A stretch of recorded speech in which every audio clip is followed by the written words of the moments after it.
संसाधन भूगोल में आज अपन संसाधन एवं पर्यावरण, संसाधन एवं पर्यावरण के अंतर्गत resource and environment, resource and environment के पेपर में संसाधन एवं पर्यावरण भूगोल के पेपर में आज अपन इसी क्रम में एक पर्यावरण ह्रास का टॉपिक है, पर्यावरण अवनयन का टॉपिक है।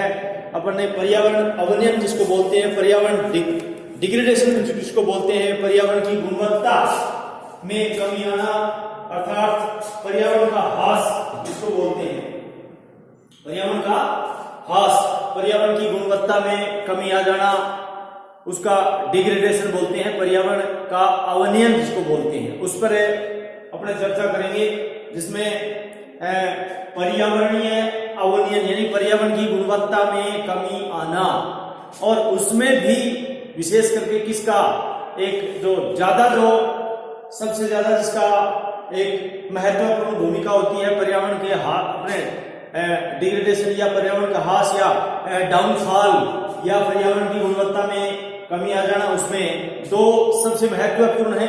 एक तो जो वनों का उन्मूलन हो रहा है, वन विनाश। आज अपन इन दो टॉपिक पर चर्चा करेंगे।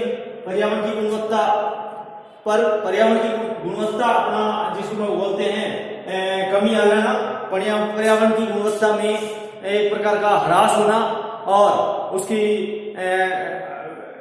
प्रदूषित हो जाना, पर्यावरण है वो प्रदूषित हो जाना, अपनी जो गुणवत्ता है वो खो देना, और उसमें महत्वपूर्ण भूमिका है वनों की और मरुस्थलीकरण की।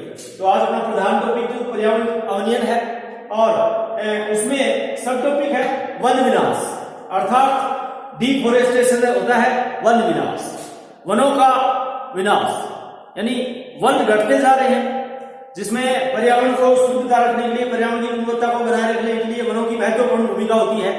वन ही सब कुछ है और वनों के द्वारा ही इनको बचाया जा सकता है पर्यावरण को।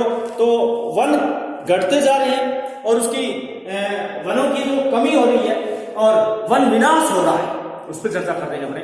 मानव ने आर्थिक लाभ तथा विकास के लिए एक बड़े पैमाने पर वन विनाश किया है, यानी मानव ने आर्थिक विकास तथा विकास के लिए, मानव ने आर्थिक विकास और विकास के लिए बड़े पैमाने पर वनों का विनाश किया है, वनों का एक प्रकार के वनों को काटा है विनाश के नाम पर, यानी कि कहने का मतलब है कि विकास के नाम पर मानव ने विकास के नाम पर वनों का जो विशेष करके जो डेवलपमेंट के नाम पर, विकास के नाम पर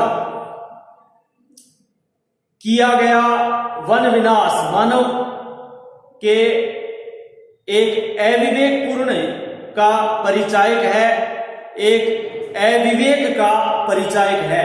विनाश के नाम पर, यानी कहने का मतलब है कि मानव ने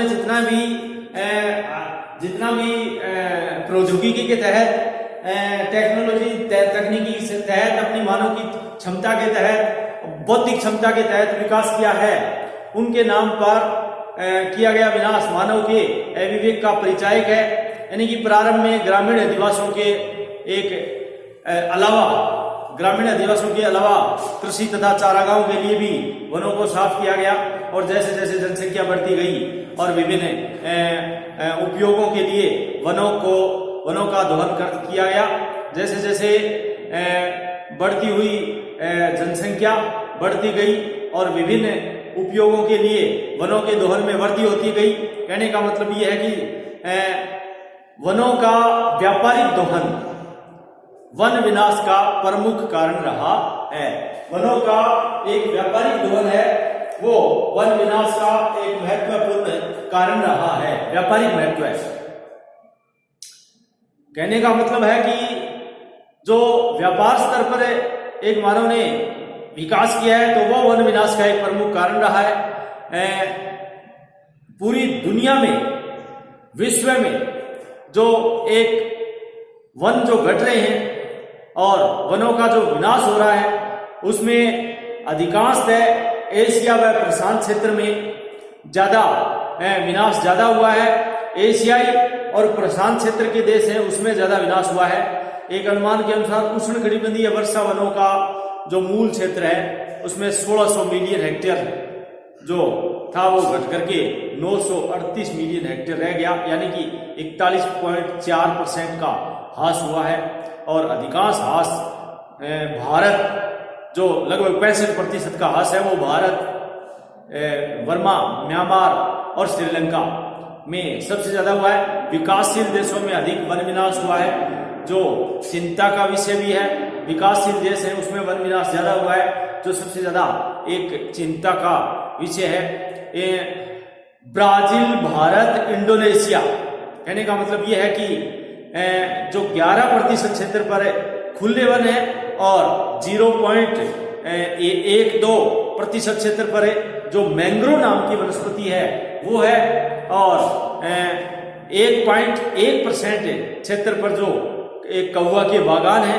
तो ये कुल मिलाकर के भारत में केवल 10% क्षेत्र पर सघन वन है, 10% क्षेत्र पर सघन वन है। इसके साथ साथ जो ब्राजील है, इंडोनेशिया है, थाईलैंड है, इन देशों में भी वनों को जो वार्षिक कटाई की दर है वो बहुत ऊंची है, जो पर्याप्त एवं पारितंत्र के लिए एक बड़ी समस्या बनी हुई है। वनों का विनाश एक बहुत बड़ी समस्या है, क्योंकि भारत में वन विनाश तेजी से अभी भी जारी है। भारत में वन विनाश अभी भी वर्तमान में जारी है। द्वितीय विश्व युद्ध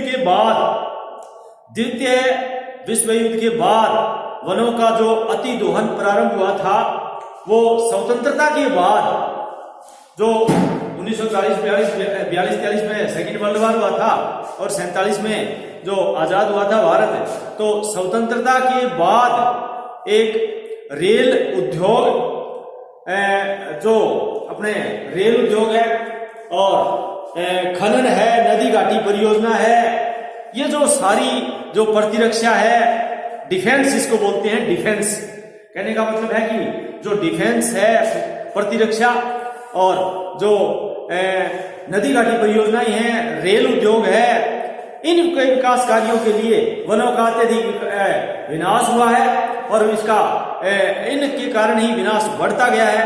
नगरीकरण तथा कृषि निरंतर में जो वनों की एक अति दोहन में ज्यादा योगदान रहा है।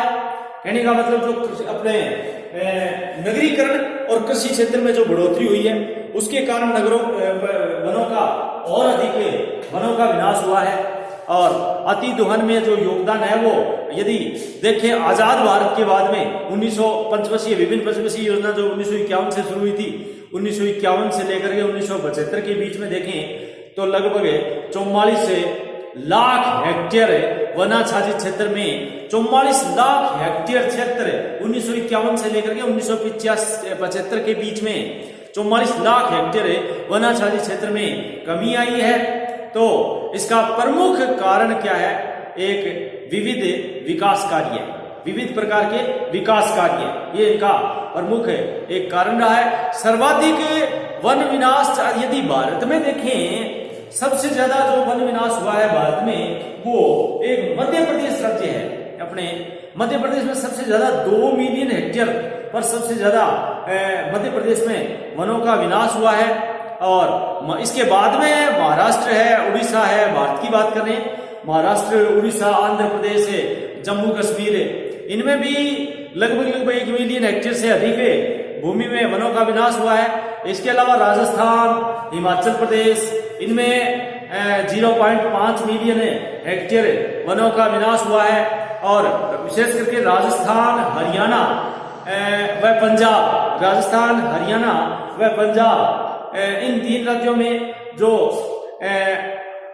आधे से अधिक यदि 50% है, आधे से अधिक वनाच्छादित क्षेत्र नष्ट हो गया है। आधे से अधिक 3 राज्यों में आधे से अधिक वनाच्छादित जो क्षेत्र है वो नष्ट हो गया है, जबकि हिमाचल प्रदेश व जम्मू कश्मीर का 1/3 का क्षेत्र कम हुआ है। यानी जम्मू कश्मीर और हिमाचल प्रदेश जो पहाड़ी इलाका है उसमें 1/3 भाग है वो कम हुआ है। अब इसके पीछे क्या कारण है? ये जो कम हुए भिन्न देशों में, भिन्न क्षेत्रों में, भिन्न राज्यों में जो भिन्न अपने एक रूप देखा था कि इसमें इस प्रकार से कमी आई है, तो इसके पीछे क्या कारण है? वन विनाश के बहुत बड़े कारण है वैश्विक और प्रादेशिक स्तर पर।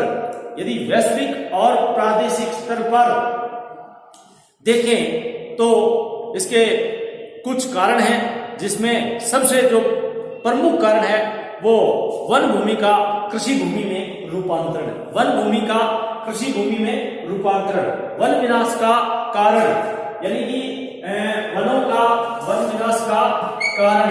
वन विनाश का जो प्रमुख कारण है उसमें सबसे पहला आता है वन भूमि का कृषि भूमि में रूपांतरण। तो कृषि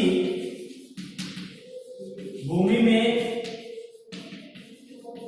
रूपांतरण, यानी जो वन है वो काट करके आदिवासियों द्वारा वनों को काट लिया जाता है। स्थानांतरित कृषि, सेल्स एंड वन, यानी कि शिफ्टिंग कल्टीवेशन के नाम पर आज भी वनों को साफ करके वहां पर खेती की जाती है। भारत में जमीन प्रणाली जो उत्तर पूर्व भारत में एक प्रचलित कृषि प्रणाली है, वनों को साफ करके कृषि में चेंज किया जा रहा है, कृषि भूमि में रूपांतरण किया जा रहा है, वनों को तब्दील किया जा रहा है।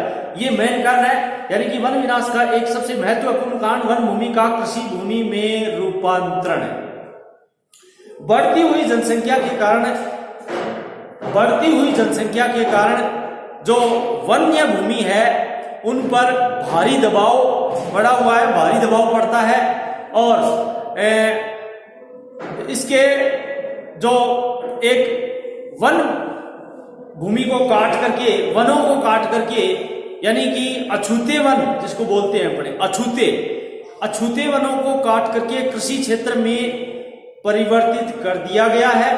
और इस प्रकृति के कारण जो उपयोग या विशेष करके अपने बोल सकते हैं उपोष्ण कटिबंधीय वन क्षेत्र है, जो उपोष्ण कटिबंधीय सवाना वनस्पति का बड़े पैमाने पर विनाश हुआ है।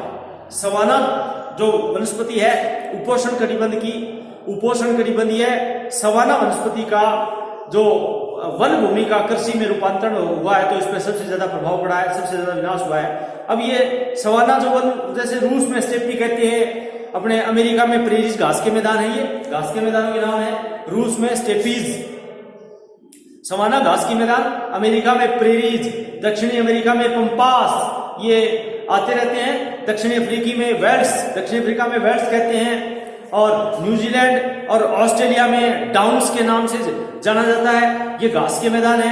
इनको पशुचारण के विस्तृत क्षेत्र थे, ये घास के मैदान थे, जो भिन्न भिन्न क्षेत्रों में भिन्न भिन्न नाम से जाने जाते हैं। ये घास के मैदान एक बार पुनः दोहरा लेते हैं। रूस में जो घास के मैदान है उसको स्टेप्स बोलते हैं, स्टेपीज। और अमेरिका में जो घास के मैदान है, उत्तरी अमेरिका में जो रॉकी पर्वतमाला के जस्ट पर्वतपतीय क्षेत्र में, उसको प्रेरीज।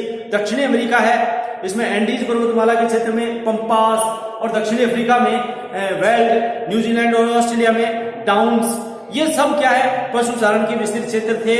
तो इनको कृषि फार्मों में तब्दील कर दिया गया, कृषि फार्मों में बदल दिया गया। और भूमध्य सागरीय वन क्षेत्रों के स्थान पर भी बागान लगा दिए गए, यानी बागाती कृषि। भूमध्य सागरीय में खट्टे रसदार फल के लिए जो बागाती कृषि की जाती है, वो वनों को काट करके उसको रूपांतरित कर दिया गया है। तो ये एक वन भूमि का कृषि भूमि में रूपांतरण, ये सबसे एक नंबर पर। और दूसरा आता है स्थानांतरित कृषि। कौन सी? शिफ्टिंग कल्टीवेशन, स्थानांतरित कृषि, यानी कि दूसरा है स्थानांतरित कृषि, यानी कि स्थानांतरित कृषि। शिफ्टिंग कल्टीवेशन बोलते हैं झूमिंग, जिसका नाम है अपने झूमिंग कहते हैं। उत्तर पूर्व भारत में विभिन्न क्षेत्रों में भिन्न नामों से जानी जाती है। अपने छत्तीसगढ़ में बेबर है, हिमालय क्षेत्र में खील है, श्रीलंका में सेना है, और भिन्न क्षेत्रों में भिन्न नाम से जाना जाता है इसको, कृषि को।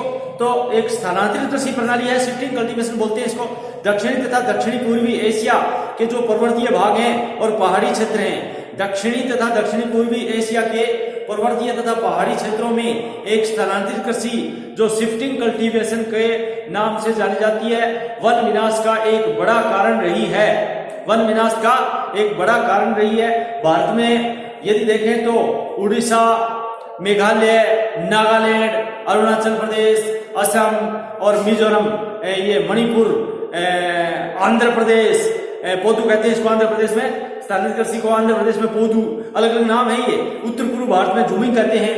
तो असम है, मिजोरम है, मणिपुर, ये जो राज्य हैं, आंध्र प्रदेश है, अपने त्रिपुरा है, झारखंड है, छत्तीसगढ़ है, इन क्षेत्रों में जो वनाच्छादित क्षेत्र है उसको स्थानांतरित कृषि भूमि में बदल करके प्रभावित किया है। सबसे ज्यादा प्रभावित ये क्षेत्र हुए हैं। सबसे ज्यादा जो स्थानांतरित कृषि से जो वन प्रभावित हुए हैं, वनाच्छादित क्षेत्र प्रभावित हुआ है, उसमें जो अपने भारत में मुख्य राज्य है उसमें यदि नाम आए तो उड़ीसा, मेघालय, नागालैंड, आंध्र प्रदेश और असम, मिजोरम, मणिपुर, आंध्र प्रदेश को त्रिपुरा, झारखंड, छत्तीसगढ़, इन क्षेत्रों में जो एक विस्तृत वनाच्छादित क्षेत्र है वो स्थानांतरित कृषि से प्रभावित हुए हैं। तीसरा जो महत्वपूर्ण कारण है वो चारागाह का विस्तार। वन विनाश का तीसरा जो कारण है उसमें चारागाह का विस्तार। चारागाह का विस्तार, चारागाह का विस्तार, ये सबसे ज्यादा वनों को काटने में अपनी अहम भूमिका विस्तृत चारागाह है। जैसे उत्तरी व दक्षिणी अमेरिका, उत्तरी व दक्षिणी अमेरिका और अफ्रीका के जो शीतोष्ण प्रदेश हैं और भूमध्य सागरीय प्रदेश हैं विशेष करके, उसमें वन्य भूमि का पशु चारण के लिए प्रयोग एक अछूते वनों का ह्रास के लिए उत्तरदायी माना जाता है, उत्तरदायी रहा है। यानी कहने का मतलब यह है कि सागरीय प्रदेशों में जो वन्य भूमि है उसका पशु चारण के लिए प्रयोग किया जा रहा है और इन क्षेत्रों में डेयरी फार्मिंग तथा पशु रेंचों के लिए झुंड के रूप में वनों को साफ करके एक चारण भूमि में बदल दिया जाता है, यानी पशु चारण भूमि में बदल दिया जाता है।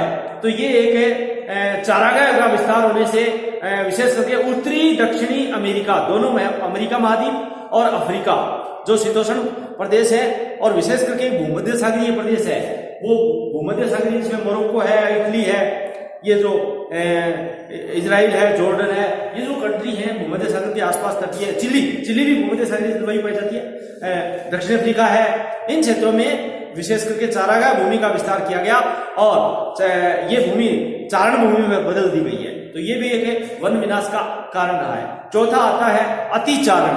अतिचारण का मतलब अति पशुचारण।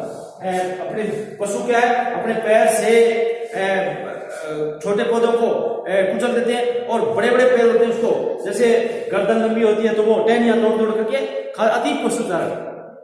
ये भी एक विशेष प्रकार का अति जो पशुचारण है वो खुले वनों में सबसे ज्यादा अत्यधिक पशुचारण के कारण उष्ण तथा शीतोष्ण कटिबंधीय क्षेत्रों, शुष्क व अर्ध शुष्क क्षेत्रों में प्राकृतिक वनस्पति का बड़े पैमाने पर ह्रास हुआ है। प्राकृतिक वनस्पति का बड़े पैमाने पर कमी हुई है। विशेष करके सवाना घास का जो मैदान है, सवाना, उनकी भूमियां हैं वो विनाश के रूप में एक कृषि एवं पशुचारण में तब्दील हो गई है। इसके बाद में आता है वनाग्नि। वनों में आग लग जाना, यानी बड़े बड़े जंगल होते हैं। कैलिफोर्निया है, कैलिफोर्निया में जस्ट अभी 20 दिनों में कई दिनों में आग लगी थी। ब्राजील में अपने जो दलदली वन क्षेत्र है वहां पर आग लग गई थी। वनाग्नि, वनों में लग जाना, आग लग जाना, तो ये एक भयंकर कारण होता है एक वन विनाश का। प्राकृतिक एवं मानवीय कारक दोनों इसमें उत्पन्न होते हैं। प्राकृतिक रूप से भी लग जाते हैं और मानवीय कारक भी कुछ होते हैं। प्राकृतिक तथा मानवीय कारकों से उत्पन्न वनाग्नि वनाच्छादन के लिए घास का सबसे महत्वपूर्ण कारक है।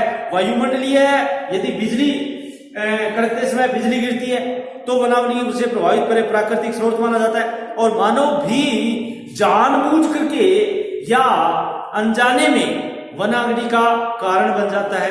अग्नि से वन विनाश के साथ साथ मिट्टियां पर, ये जो मृदा है उन पर भी दुष्प्रभाव पड़ता है और इससे धरातल पर सूक्ष्म जीव नष्ट हो जाते हैं।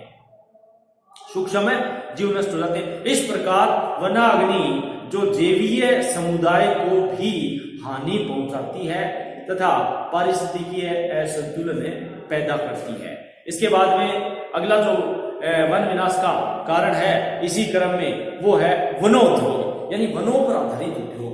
अब जैसे फर्नीचर उद्योग है, पूर्ण रूप से वनों पर आधारित है। माचिस उद्योग है, वो भी एक वनों पर आधारित। वनों पर जितने भी उद्योग हैं वो सारे के सारे आजकल क्या है, बढ़ती हुई जनसंख्या और औद्योगिकरण का युग, बढ़ता हुआ औद्योगिकरण और बढ़ता हुआ नगरीकरण, अर्बनाइजेशन, ये तीन फैक्टर बड़े वनोद्योग। जैसे घरेलू और व्यापारिक उद्देश्य में जो लकड़ी काटने का जो बड़े पैमाने पर वन विनाश का एक प्रधान कारण है, और जनसंख्या की तीव्र वृद्धि, नगरीकरण तथा औद्योगिकरण के विस्तार से विश्व भर में प्राकृतिक वनाच्छादन का बहुत विनाश हुआ है। विकासशील देशों में ग्रामीण जनसंख्या द्वारा या ग्रामीणों द्वारा चारे व जलाऊ लकड़ी की प्रति जो वनाच्छादन एक बहुत बड़ा एक योगदान है। व्यापारिक लाभ के लिए भी कुछ निजी ठेकेदारों द्वारा वनों का अतिदोहन एक विनाश का महत्वपूर्ण कारण रहा है। तो इस प्रकार से वनोद्योग भी एक वन विनाश का महत्वपूर्ण कारक है। अब इससे ज्यादा और इंपोर्टेंट है कि जो बड़ी बड़ी नदी घाटियां हैं, परियोजनाएं हैं, बड़े बड़े बांध का निर्माण है। अब वो जो कहीं पर भी यदि लार्ज स्केल पर बांध बन रहा है, जैसे कोलोराडो नदी पर हूवर बांध का निर्माण किया गया था विश्व स्तर पर, तो और भारत में तो टिहरी बांध परियोजना है जो लार्ज स्केल पर हुई थी।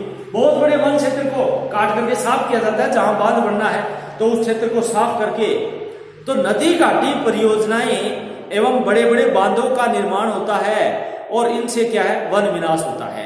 बड़े बांधों तथा जलाशयों के निर्माण के कारण विशाल क्षेत्र जलमग्न हो जाते हैं।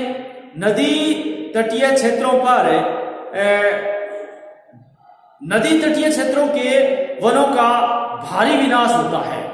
गंगा नदी पर टिहरी बांध तथा नर्मदा नदी पर सरदार सरोवर बांध, ये बड़े महत्वपूर्ण ज्वलंत उदाहरण है।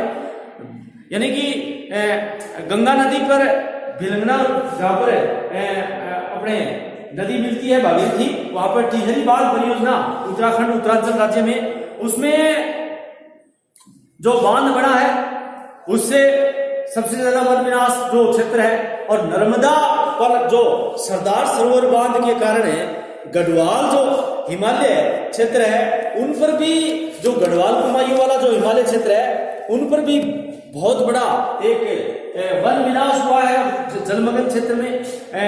जो गुजरात के विस्तृत क्षेत्र जो वन क्षेत्र है वो नष्ट हो गए, सरदार सरोवर जो बांध बड़ा है। इसके साथ ही हजारों लोग वहां से विस्थापित हो गए तथा वन्य जीवन भी नष्ट हो गया।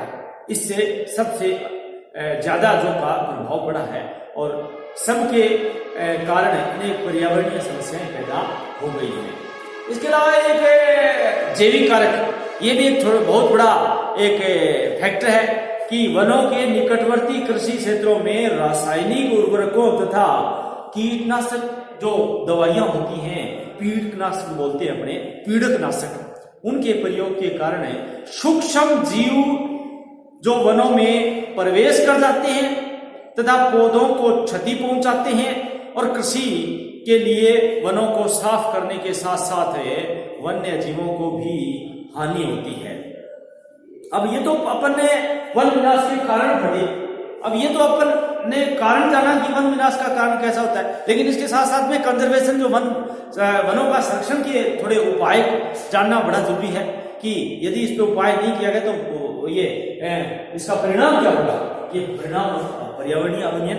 तो पर्यावरण पर वन विनाश का जो प्रभाव है वो सूक्ष्म जलवायुीय परिवर्तन, तापमानों में वृद्धि, आर्द्रता एवं वर्षा में कमी, मिट्टी अपरदन, यानी कि मिट्टी अपरदन का मतलब एक तो चादरी अपरदन होता है, एक अलप सरिता अपरदन। मिट्टी अपरदन कई कारकों से होता है, चादरी अपरदन, सरिता अपरदन यानी कि नदियों द्वारा अपरदन, एक अवनालिका अपरदन है, अपने चंबल नदी है पूरी जो राजस्थान और मध्य प्रदेश सीमा पर कोटा के सारे, उसमें अवनालिका अपरदन एक भयंकर समस्या है। अवनालिका अपरदन ये जो जिसको बोलते हैं अपने मिट्टी अपरदन, और बाढ़ आती है, अतिवृष्टि जिसको बोलते हैं, वह भूस्खलनों, जो भूस्खलन होते हैं, चट्टानें ढह जाती हैं, भूस्खलनों की आवर्ती में वृद्धि, मिट्टी की उर्वरकता में ह्रास, ये सभी एक साथ में प्रकट होते हैं और इन सब के लिए वन संरक्षण के लिए एक सरकार द्वारा तथा नागरिकों पर बड़े स्तर पर सार्थक प्रयास करना अति आवश्यक है, बचाना इसको। इसके कौन कौन से उपाय करने चाहिए? वनों की कटाई तथा वृक्षारोपण का उचित अनुपात बनाए रखना, जैसे 33% भूमि पर वन होने चाहिए, सरकार का एक पैमाना है, वो बनाए रखना कि भूमि पर 33% पर वन होने चाहिए। अपने राजस्थान में तो है ही नहीं, अपने तो 19% पर ही है, बहुत कम है। तो ये वनों का जो एक संतुलन है, कहने का मतलब है कि वनों की कटाई तथा वृक्षारोपण का उचित अनुपात बनाए रखना, यानी जितने कटते हैं उसके बदले में लगाने भी चाहिए। और वनों की जो वृक्षों की वास्तविक वृद्धि है उसका पर्यवेक्षण यानी ऑब्जर्वेशन करना। और तीसरा उपाय ईंधन के लिए वनों की कटाई पर कठोर नियंत्रण करना। और चौथा उपाय फर्नीचर तथा घरेलू जो साज सज्जा का सामान होता है उनके लिए लकड़ी के स्थान पर प्लास्टिक की वस्तुओं का प्रयोग करना। और पांचवा जो उपाय है वो वनों को अग्नि से बचाना, वनाग्नि यानी वनों में आग लग जाती है उसको बचाना किसी प्रकार से। छठा उपाय है राष्ट्रीय उद्यानों तथा वन्य जीवों या अभयारण्यों का विकास करना। सातवां उपाय है सामाजिक वानिकी का विकास करना। आठवां उपाय है स्थानिक पारिस्थितिकी दशाओं के अनुसार वृक्षारोपण करना। और नौवां उपाय है वनों का सर्वेक्षण करके उसके अनुसार उसका वर्गीकरण करना। और 10वां उपाय है वन संरक्षण तथा विकास का एक दीर्घकालिक मास्टर प्लान तैयार करना। एक प्रकार का मास्टर प्लान तैयार करना, कहने का मतलब है कि एक जो सबसे महत्वपूर्ण है वो जन जागरूकता, जन चेतना, यानी कि प्रत्येक नागरिक को पता होना चाहिए कि वनों का महत्व कितना, वनों से डायरेक्ट और इनडायरेक्ट क्या क्या लाभ होते हैं। तो जन चेतना और जन जागरूकता के माध्यम से और दीर्घकालिक जो मास्टर प्लान होता है उसको तैयार करके वन संरक्षण और उसका विकास किया जाना चाहिए। तो ये था एक वन विकास। अब अपने दूसरे टॉपिक पर थोड़ा सा चर्चा कर लेते हैं, जो एक पर्यावरणीय अवनयन का एक महत्वपूर्ण टॉपिक है। और पर्यावरण अवनयन का जो एक सबसे ज्यादा होता है वो जैसे मरुस्थलीकरण सामने लिखा हुआ है, जिसका डेजर्टिफिकेशन बोलते हैं अपने। मरुस्थलीकरण एक जटिल प्रक्रिया है जिससे 600 मिलियन से अधिक लोग, मतलब 600 मिलियन से अधिक लोग तथा पृथ्वी के धरातल का 1/3 भाग प्रभावित है मरुस्थलीकरण से। पारिस्थितिकी विज्ञानों व पर्यावरणविद की दृष्टि से, पर्यावरणविदों की दृष्टि से मरुस्थलीकरण एक क्रमबद्ध परिघटना है जिससे मानव द्वारा भूमि उपयोग पर दबाव के कारण, मानव द्वारा भूमि उपयोग के दबाव के कारण परिवर्तन होने से पारितंत्र, इकोलॉजी, इकोसिस्टम का अवनयन होता है। यह एक ऐसा प्रक्रम है जिससे उर्वरक भूमि शुष्क और अनुर्वरक मरुभूमि में बदल जाती है। उर्वरक भूमि में वो शुष्क, अनुर्वरक भूमि यानी मरुभूमि में बदल जाती है।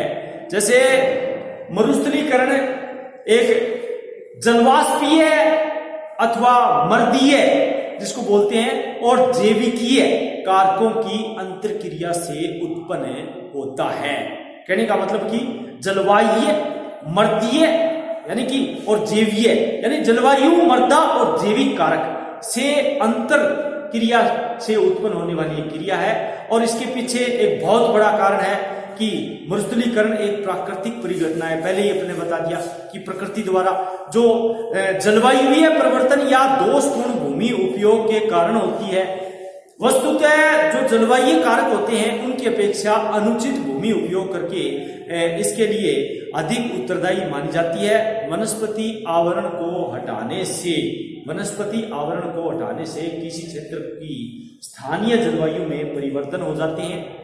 वन विनाश, अति पशुचारण इत्यादि क्रियाओं में मृदा उत्पादन के साथ साथ वर्षा यानी मृदा अपर्दन के साथ साथ में वर्षा, तापमान, पवन वेग, ये भी परिवर्तन होते हैं। और इन परिवर्तनों से ये परिवर्तन किसी न किसी क्षेत्र में मरुस्थलीकरण के रूप में परिलक्षित होते हैं। यानी संपूर्ण पृथ्वी पर यदि विश्व पर इस मरुस्थलीकरण का एक नजर डालें तो विश्व का 35% क्षेत्र मरुस्थलों एवं अर्ध मरुस्थली के अंतर्गत आता है, जिसका विस्तार विश्व के लगभग 100 देशों में आंशिक रूप से फैला हुआ है। और महाद्वीपीय स्तर पर ऑस्ट्रेलिया के सबसे ज्यादा जो महान ऑस्ट्रेलिया का महान मरुस्थल अपने बोलते हैं उसका 75% भाग, अफ्रीका के 34% भाग, एशिया के 31% भाग, अमेरिका के 19% और यूरोप के 2% क्षेत्र पर मरुस्थलों का प्रसार एक आसन है, सन्निकट है और निरंतर वर्षा की कमी एवं प्रभावी जल व्यवस्था के अभाव में मरुस्थलों का प्रसार निरंतर जारी है और बढ़ता जा रहा है, जिससे मरुस्थलों की निकटवर्ती जो उपजाऊ भूमि भी इसमें चपेट में आ रही है। और अर्ध मरुस्थलीय क्षेत्रों में जहां एक कृषि आधारित कृषि जिसको बोलते हैं अपने वर्षा आधारित जो कृषि है, रेनफॉल एक फार्मिंग है, वो भी इससे प्रभावित होती है। और सिंचाई की सुविधाओं के अभाव में मरुस्थलों के प्रसार का अधिक संकट होता है। आज इतना ही इस वीडियो में। अगले वीडियो में अपने इसी को भारत में जो मरुस्थलीकरण का विस्तार हुआ है, अन्य महाद्वीपों के स्तर पर हुआ है, उसको अपने डिटेल से करेंगे। धन्यवाद।